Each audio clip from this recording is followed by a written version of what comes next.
आज जिस पर्सनालिटी की हम बात करेंगे, इन्होंने इंडियन सिनेमा की एक बहुत बड़ी फिल्म में एक छोटा सा रोल निभाया और इस छोटे से रोल ने इन्हें बॉलीवुड में अमर कर दिया। जी हाँ, जो काम 30 सालों की मेहनत नहीं कर पाती है, वो काम इनकी जिंदगी में 3 शब्द बोलने से ही हो गया।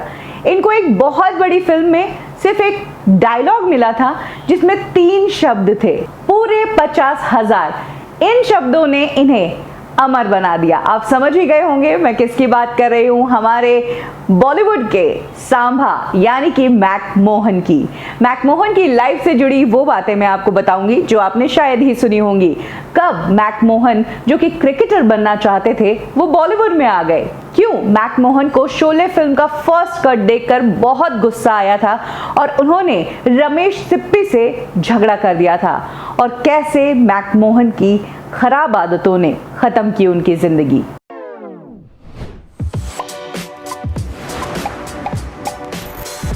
मैकमोहन का जन्म ब्रिटिश इंडिया में हुआ था। कराची में उनका जन्म हुआ था। उनके फादर आर्मी में कर्नल थे और मैकमोहन खुद रवीना टंडन के मामा थे। बाद में मैकमोहन के फादर का ट्रांसफर लखनऊ हो गया, तो फिर मैकमोहन ने आगे की पढ़ाई लखनऊ से ही की। जिस वक्त वो लखनऊ में पढ़ाई कर रहे थे, तब एक और सुपरस्टार थे जो उनके क्लासमेट थे। जी हाँ, सुनील दत्त। सुनील दत्त के साथ ही मैकमोहन पढ़े हुए हैं और कॉलेज डेज से ही वो सुनील दत्त को जानते थे। सुनील दत्त के साथ दोस्ती होने से थिएटर में इंटरेस्ट हो गया और तभी से कॉलेज टाइम से उन्होंने थिएटर करना शुरू कर दिया। इसके बाद थिएटर की प्रोफेशनल एक्टिंग के लिए उन्होंने पुणे का FTII इंस्टीट्यूट भी अटेंड किया, जहां से उन्होंने एक्टिंग के गुर सीखे और उस दौरान विनोद मेहरा भी उनके साथ ही थे। वैसे इनिशियली मैकमोहन एक्टिंग में नहीं आना चाहते थे, वो तो क्रिकेटर बनना चाहते थे। लखनऊ से ही उन्हें क्रिकेट खेलने का शौक था और क्रिकेट की प्रोफेशनल ट्रेनिंग लेना चाहते थे, लेकिन तब लखनऊ में प्रोफेशनल क्रिकेट की इतनी खास ट्रेनिंग नहीं दी जाती थी, कुछ अच्छे इंस्टीट्यूट नहीं थे। उसके लिए वो मुंबई आए ईयर 1952 में, लेकिन मुंबई आते ही उनकी किस्मत ही बदल गई। मुंबई आकर एक बार फिर मैकमोहन को एक्टिंग ने अट्रैक्ट कर दिया और उसके बाद उन्होंने फिल्मालय स्टूडियो में एक्टिंग की ट्रेनिंग लेना शुरू कर दी। इसी दौरान उनकी मुलाकात हुई कैफी आजमी की वाइफ शौकत कैफी से। एक्चुअली इनका मिलने का किस्सा भी काफी इंटरेस्टिंग है। शौकत कैफी उन दिनों एक प्ले पर काम कर रही थी और उनके उस प्ले के लिए उन्हें एक पतले दुबले इंसान की जरूरत थी, और तब मैकमोहन को उनके एक दोस्त ने इस प्ले की जानकारी दी, जिसके बाद उन्होंने इस प्ले के लिए ऑडिशन दिया और फाइनली शौकत कैफी ने मैकमोहन को इस प्ले में चांस दिया। ये पहला प्ले था और मैकमोहन की एक्टिंग से शौकत काफी इंप्रेस हुई। इसके बाद शौकत के ज्यादातर प्लेस में वो मैकमोहन को ही लिया करती थी और तभी एक्टिंग का चस्का तो ऐसा लगा कि क्रिकेट कहीं पीछे ही छूट गया। मैकमोहन थिएटर तो कर रहे थे, लेकिन अब फिल्मों में आना इतना आसान नहीं था। फिल्मों में आने के लिए रास्ते अलग अलग होते हैं। कोई स्टंट करते करते फिल्मों में आता है, कोई डायरेक्शन से फिल्मों में आता है। तो मैकमोहन ने असिस्टेंट डायरेक्शन का रास्ता चुना। कुछ समय के लिए उन्होंने चेतन आनंद को भी असिस्ट किया। इसके बाद उन्हें फिल्मों में भी कुछ छोटे मोटे रोल मिलने लगे, लेकिन पहली बार मैकमोहन को अगर किसी फिल्म में नोटिस किया गया तो वो 1964 की फिल्म हकीकत थी।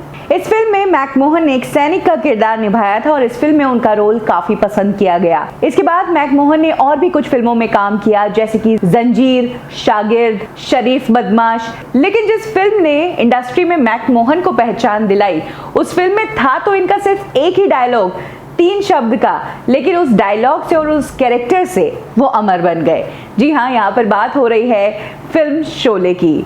मैकमोहन का इनिशियली शोले फिल्म में रोल अच्छा खासा था, उन्होंने शूट भी किया था। आपको बता दें कि शोले फिल्म का मैकमोहन का जो स्केड्यूल था वो काफी लंबा था। वो मुंबई से 27 बार बैंगलोर गए थे, तब जाकर शोले फिल्म में मैकमोहन का पूरा सीन शूट किया गया था। लेकिन जब इस फिल्म का फर्स्ट कट आया, तब मैकमोहन बहुत ही शॉक्ड रह गए। उन्होंने रमेश सिप्पी से इस नाराजगी को शेयर भी किया। उनका रोल बहुत ज्यादा काट दिया गया था और सिर्फ पूरी फिल्म में उनका एक ही डायलॉग रखा गया था, पूरे 50,000।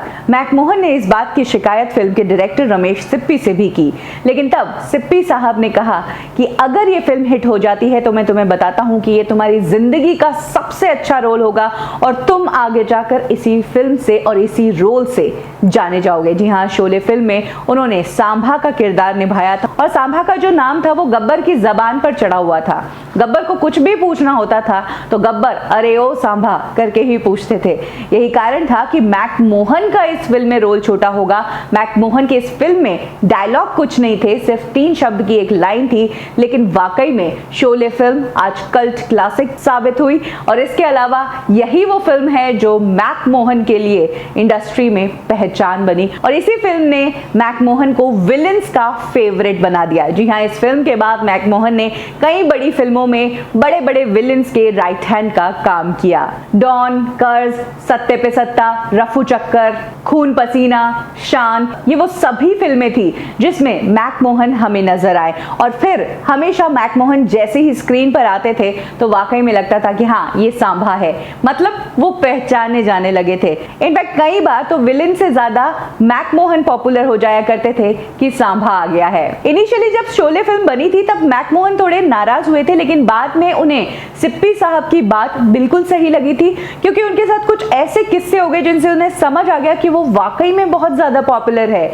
जी हाँ, एक बार मैकमोहन ने ही अपने इंटरव्यू में किस्सा शेयर किया कि वो अपनी फैमिली के साथ पुणे गए थे और वहां पर लोग सांभा सांभा करते हुए मैकमोहन और उनकी फैमिली को इतना ज्यादा घेर लिया कि फाइनली पुलिस को बुलाकर भीड़ को अरेंज करना पड़ा। मैकमोहन पॉपुलर ही नहीं बल्कि उनका खौफ भी हो गया था। मैकमोहन खुद बताते हैं कि एक बार अपने फ्रेंड के घर पर वो उनको पिक करने गए थे। उनकी वाइफ मैकमोहन को नहीं जानती थी। मैकमोहन ने दोस्त के घर का गेट खटखटाया और वाइफ ने गेट खोला। मैकमोहन को देखते ही वाइफ चीखती हुई अंदर चली गई और बाहर ही आने को तैयार नहीं हुई। वाइफ ने सोचा कि असली विलेन हमारे घर पे आ गया है। तो कुछ इस तरह से मैकमोहन की रियल लाइफ में भी छवि ऐसी हो गई थी कि उनके बच्चे तक कहने लगे थे कि पापा आप नेगेटिव रोल करना छोड़ दीजिए। मैकमोहन की पर्सनल लाइफ की अगर बात की जाए तो एज अ पर्सनालिटी उन्हें बहुत अच्छा रहना बहुत पसंद था। उनके कपड़े हमेशा आयरन रहते थे, डिजाइनर क्लोथ्स पहनते थे, परफ्यूम्स के उन्हें बहुत शौक थे। कुछ इस तरह की पर्सनालिटी मैकमोहन की रही है। इसके अलावा मैकमोहन के लिए कहा जाता है कि जहां फिल्मों में अक्सर वो फाइट करते हुए नजर आते हैं या हिंदी का ही प्रयोग करते हैं, रियल लाइफ में मैकमोहन फर्राटेदार अंग्रेजी बोलते थे। मैकमोहन की पर्सनल लाइफ की और उनकी शादीशुदा जिंदगी की बात की जाए तो ईयर 86 में जब वो अपने पिताजी का इलाज मुंबई के एक हॉस्पिटल में करवा रहे थे तब वहीं पर एक आयुर्वेदिक डॉक्टर थी जिसका नाम था मिनी, और वहीं से इन दोनों के रिश्ते की शुरुआत हो गई। आगे चलकर मैकमोहन ने मिनी से शादी कर ली और इन दोनों के 3 बच्चे हैं, 2 बेटियां और 1 बेटा। मैकमोहन का बेटा विक्रांत जहां एक्टर है वहीं उनकी एक बेटी निर्देशक भी है और उसने एक शॉर्ट फिल्म भी लिखी है। मैकमोहन ने बॉलीवुड इंडस्ट्री में 250 से भी ज्यादा फिल्मों में काम किया है। इतना ही नहीं, उन्होंने तकरीबन हर एक लैंग्वेज की फिल्म में काम किया है। बॉलीवुड में अगर उनके सर्कल की और उनके ग्रुप की बात की जाए तो मैकमोहन का ग्रुप काफी बड़े लोगों के साथ था और काफी बड़े लोगों से मैकमोहन के नेटवर्क थे। यही कारण था कि जब मैकमोहन की डेथ हुई तो उनके साथ बॉलीवुड इंडस्ट्री के उनके सभी दोस्त वहां पर हाजिर थे। मैकमोहन की डेथ के पीछे भी एक कहानी है। उम्र के साथ साथ मैकमोहन को शराब और सिगरेट की बहुत ज्यादा लत पड़ गई थी और सिगरेट की लत तो इतनी जबरदस्त थी कि दिन के कितने ही डिब्बे मैकमोहन खाली कर देते थे। यही कारण है कि 2005 के बाद उनकी तबीयत खराब होने लगी और धीरे धीरे उन्हें लंग कैंसर होने लगा। मैकमोहन जब अतिथि तुम कब जाओगे फिल्म की शूटिंग कर रहे थे तो फिल्म की शूटिंग के दौरान ही उनकी तबीयत खराब हुई, जिसके बाद उन्हें अंबानी हॉस्पिटल में एडमिट करवाया गया और कुछ दिनों के इलाज के बाद मैकमोहन ने इस दुनिया को अलविदा कह दिया। मैकमोहन के जाने से इंडस्ट्री को बहुत बड़ा नुकसान हुआ, एक टैलेंट के रूप में, एक कलाकार के रूप में। मैकमोहन के अंतिम संस्कार में उनके तब के दोस्त शक्ति कपूर, प्रिया दत्त और रंजीत जैसे एक्टर्स शामिल थे। प्रिया दत्त का कहना है कि मैकमोहन उनके फादर के बहुत अच्छे दोस्त थे और उनके रिश्ते बहुत अच्छे थे। यही कारण है कि जब फादर नहीं है तो प्रिया दत्त ने मैकमोहन को अपने फादर के बिहाफ पर अलविदा कहा था। तो कुछ ऐसी कहानी है शोले फिल्म के सांभा की। वो रोल जिसको देखकर मैकमोहन फूट फूट कर रोए थे कि इस फिल्म में तो मेरा कुछ रोल ही नहीं रखा गया, मेरा पूरा सीन ही काट दिया गया।